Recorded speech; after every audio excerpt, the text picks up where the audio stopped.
New at 5:30, Oakland County sued Sheriff Bouchard. Two of his deputies, the county itself, slapped with a lawsuit after a man claims he sat in jail for weeks despite being innocent. It's a story you'll see only on 7 investigator Jonathan Carlson joining us now live with the exclusive from the Oakland County Sheriff's Office in Pontiac. Jonathan, what are they saying? Well, the Sheriff's Department telling me this afternoon that regardless of the lawsuit, the investigation into the crime is still ongoing, and the gentleman in the lawsuit that has filed this has not been cleared as a suspect, even though the original charges were dropped. The 7 investigators obtaining a 13-page lawsuit claiming civil rights violations against 2 Oakland County Sheriff's deputies, the sheriff himself, and the county. Johnny Lepenko, a New York man, is suing on claims deputies wrongfully arrested and imprisoned him last year, charging him in an internet sex crimes case he had nothing to do with. It's damaged him for life. Lepenko's Southfield-based attorney wants a jury trial. More on the suit in a moment, but first, what happened?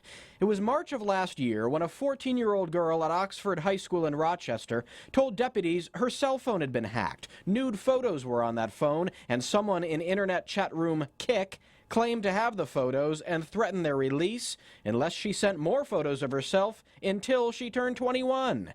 According to the suit, she admitted to deputies a male friend had possession of her phone in the days leading up to the blackmail, but deputies instead went after Lepenko. According to his attorney, a sloppy case of mistaken identity, a mix-up of usernames and display names in that chat room. It wrongly fingered Lepenko as the suspect. Oakland County deputies then sent the NYPD after the New York college student, a young man who claims he never set foot in Michigan or made contact with the teen. He was grabbed out of bed in the middle of the night and thrown in a cage for 5 weeks. He spent 2 weeks at Rikers Island before being extradited to Michigan and placed in jail. 5 weeks in prison, charged with 8 felonies before the Oakland County prosecutor threw out the charges and dismissed the case. If you're going to take somebody from New York and stick him in a cage for 5 weeks, you better be damn sure you got the right guy. Action News spoke with Lepenko by phone today. At the time, I didn't know what I was being charged with, and then to have all my liberties just taken away, it just eventually gets to you.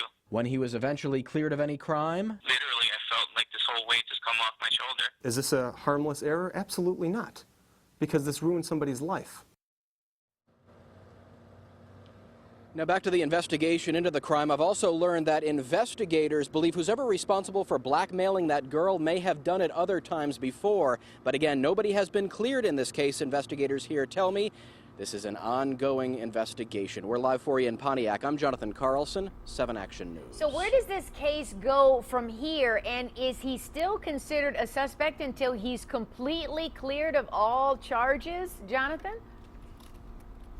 Yeah, well, essentially what it sounds like what happened was there wasn't enough evidence to keep those charges originally, so the prosecutors had to drop those charges. But as the investigation continues to evolve, he could find himself being re-interviewed by investigators and could find new charges in this case filed. So again, this is an ongoing investigation. We're just going to have to watch it carefully and see what happens. You got that right, especially after spending 5 weeks behind bars. Thank you so much, Jonathan. You bet.